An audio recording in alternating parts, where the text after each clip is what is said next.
Welcome back to our technical training series here at Plumbing Express. Just want to let you know that today is PEX Day. That's right, PEX A or Uponor, as so often most people are working with. There are other brands of PEX out there that is PEX A, but very specifically, Uponor is what we're talking about today. Uponor has quite a variety of different fittings that are available to us. They have most of your normal fittings, so your 90s. Instead of a cap, it's a plug because it goes on the inside. Couplings, but they also have some special fittings, the ones that you don't see, especially in the CPVC or copper realm, and that is these multi-port T's. And so we have flow-through multi-port T's, and then we also have dead-end T's, so terminating ones. If you notice, this has the exact same amount, 3 branches and 3 branches, but obviously very differently. This one is a flow-through, and they're all on the same side. This is a terminating offset one.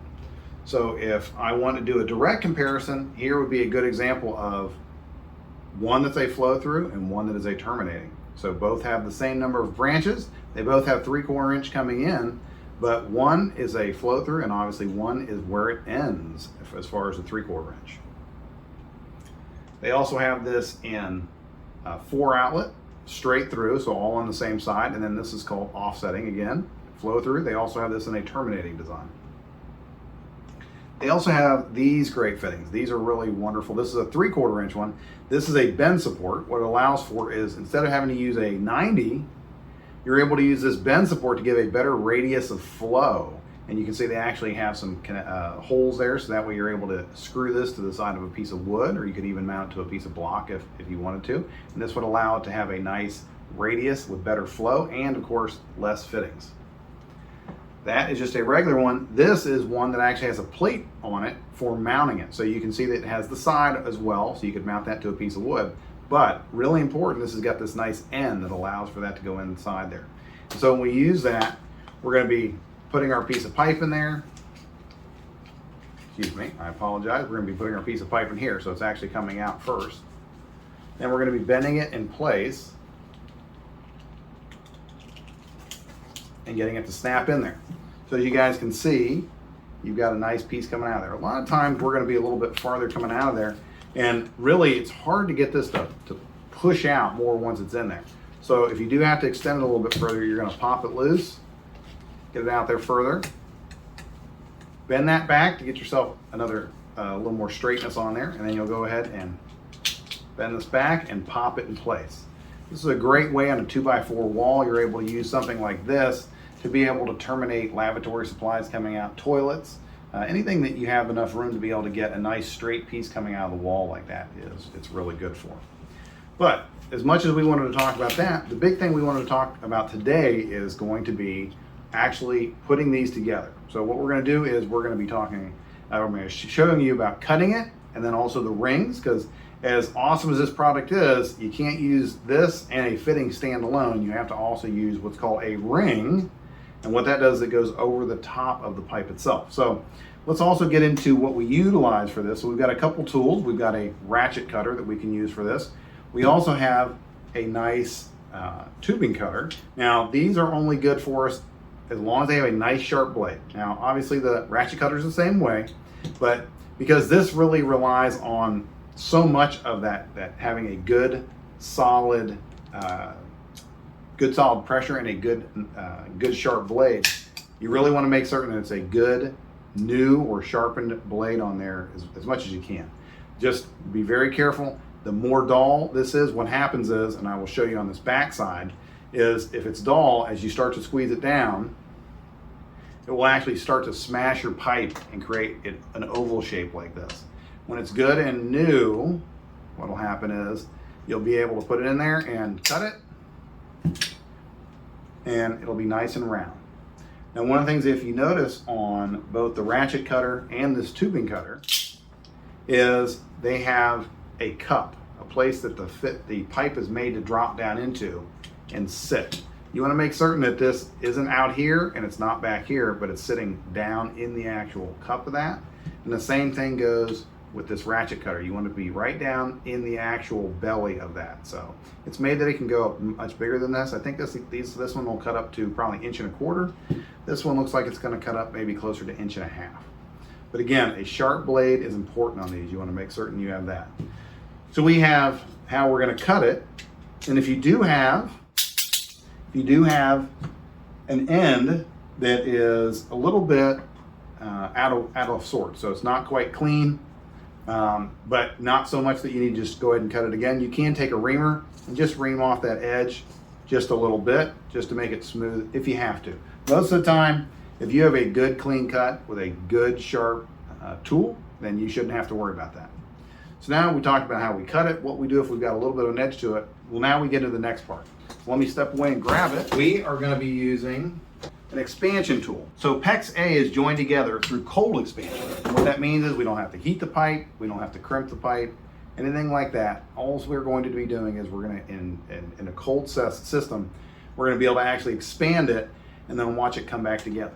Now, we use a Milwaukee tool for this. They have a great design. They work very closely with Uponor to come up with a good system for this.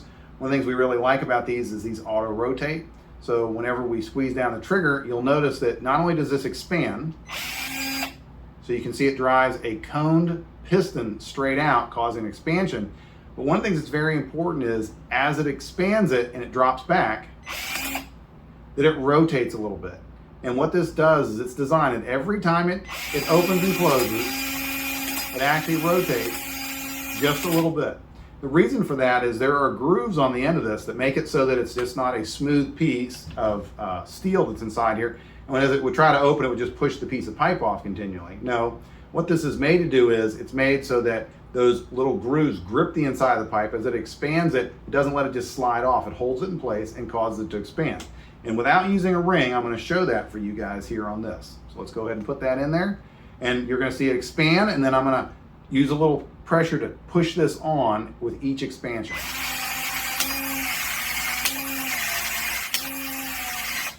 And you can see it's expanded and it's popped once it pops. And what's going to happen is you can see how it's flared out. And that flare allows for the fitting to be put inside there. Now, the nice thing about PEX A, cold expansion PEX over PEX B, is the fittings are actually closer to full size. So on a system that you insert and crimp or press it closed, the thing about those is they use smaller fittings, because this is the size piece of pipe, and this is the same size as PEX A, PEX B, CPVC, and copper is the same outside diameter. It's a slightly different inside diameter because the actual pipe wall is thinner, being that it's metal. But the nice thing about this system is you do have somewhat of a foolproof system here.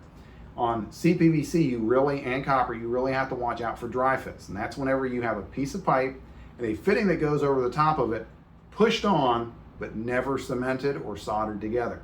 Now the good thing here is, notice, there is no way to get this inside there. So this does make that foolproof. If it's dangling apart, it's not put together. So as I showed you guys, we expanded that out. It's still expanded out for right now, but what happens is over time, because of the chemical and molecular properties of this pipe, it actually continues to bring itself back down to its original size. Mechanically, it's going to try to go back to the size and shape that it was when it was extruded. So we're going to set that on the side, so I can then go to the next part with you guys and talk about this ring. So we didn't show you with the ring on here this first time, just because I wanted you to be able to see the actual cone inside the piece of pipe. Now this time though, with the ring, I'm going to show you that something they didn't originally have on this ring was they didn't have what's called a stop. And so what that means is on one end of this, if I push my finger in, this edge here is straight, it's smooth, so I can push it right in easily. But on this other end, I can feel a lip where whenever I push this on, now again, this is the end that I expanded, on this other side, I can push it on, and then it naturally hits that stop and doesn't want to keep going. Originally, whenever they first started with Uponor, they didn't, and PEX A, they didn't have that stop on there. So what it allowed for was you had to hold back just a hair so that it wasn't quite all the way on. That was what the design was. I think they used to say it needed to have a dime's thickness at that edge. So they overcame the initial you having to judge that by actually putting a stop in each one of these rings. And man, that is a great thing to have. You do have to be careful.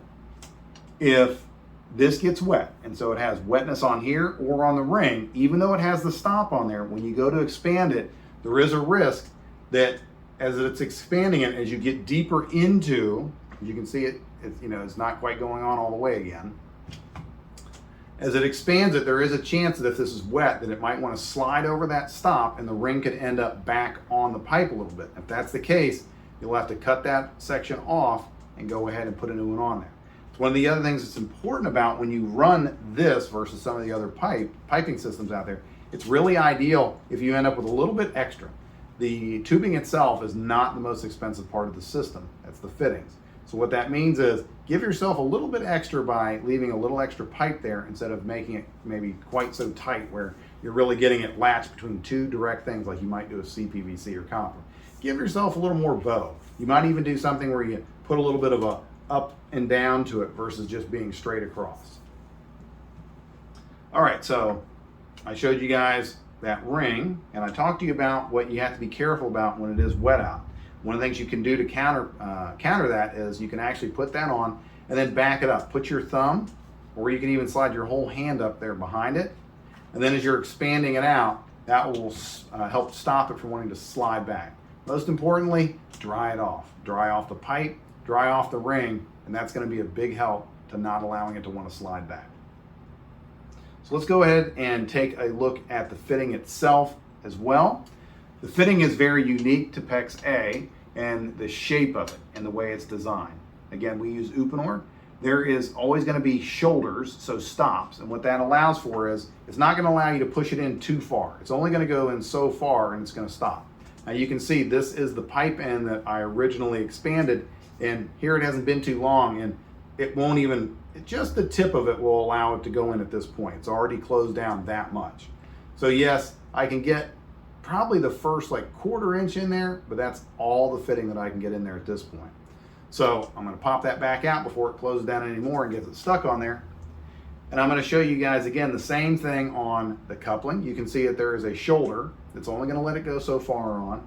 And each and every one of these has the same thing. There is a shoulder you guys can see there and there. And of course, on these branch fittings, the shoulder is going all the way. The actual body of the fitting is the shoulder. You have it go all the way so that the ring and then the pipe behind that is touching that area. All right, so we've talked a lot about it. Let's go ahead and let's make a connection. And let's leave this, let's actually maybe join this together. So we'll start off by having that on there again, making sure that I don't try to put it backwards. I have seen guys do that before. They're wrestling really hard. I don't understand, why can't I get this on there? Well, you've got the stop end up against the pipe. We need to go ahead and flip it over and put it that way.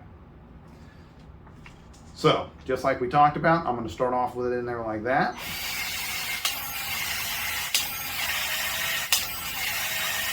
Now it's popped, and I want to come back and I want to slide my fitting in there, and I want to make sure I push it in so that I'm getting that shoulder all the way in. And I've gotten that shoulder so it's sat right up against that white PEX ring that's on there, okay? Now, I wouldn't recommend just immediately going and putting another fitting or putting the fitting connected to another piece of pipe. Give it a few seconds, let it go ahead and continue to contract down and grab a hold of this fitting so that you know that you can be well sure that you're not going to accidentally pull it out. Now, in the years that I've been doing this, the only time I've had that situation is when it's really cold out. The colder the temperature, the slower the contraction is. The hotter the temperature, the quicker the contraction is. We've had before where we're doing 1 inch or larger fittings out in the hot Florida sun, where we've had to actually have 2 people there putting the fitting together, because as soon as you get done with the actual expansion tool, you pull it out and the other person slides that fitting home, because that's how quickly, when it's hot outside, that will continue to contract back down again. So we've got this end made. Let's go ahead and, instead of trying to join it onto this loop that we have here, let's go ahead and cut a piece off with our tubing cutters. I'm going to show you guys again. A nice sharp blade makes a huge difference in how that's going to cut. And then we also have here, we can come back to here, and we're going to cut a little bit larger section off of here to join this together.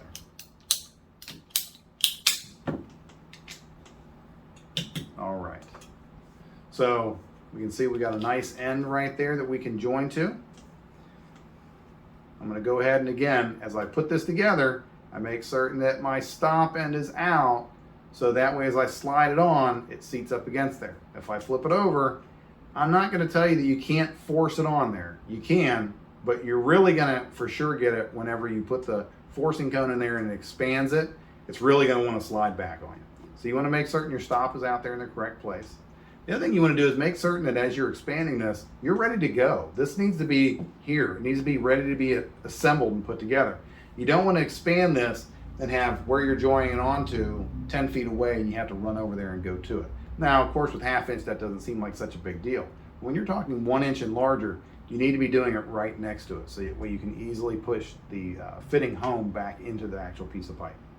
All right, so again, we're going to expand it out.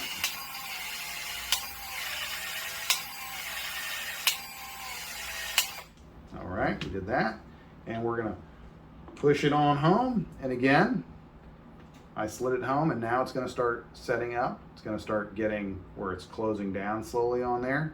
And I've been to the factory. I was so impressed with how Uponor makes this system, not just the actual pipe and rings, but also the fittings themselves. All these items are tested to be made sure that they are good and that they are without any type of failure. We were really impressed with that. You know, I highly recommend it for you plumbers out there. If you are thinking about using a PEX A, we just can't tell you how much we really like Uponor. Use miles and miles and miles of the pipe and tons of fittings. If you ever do get the opportunity, make sure you get the chance, go to the factory, see how this is made. You will be impressed as well. Hope you have all gotten a chance to learn a little bit today in our technical training again here at Plumbing Express. Look forward to everybody getting the chance to see us again when we do another technical training. Thank you.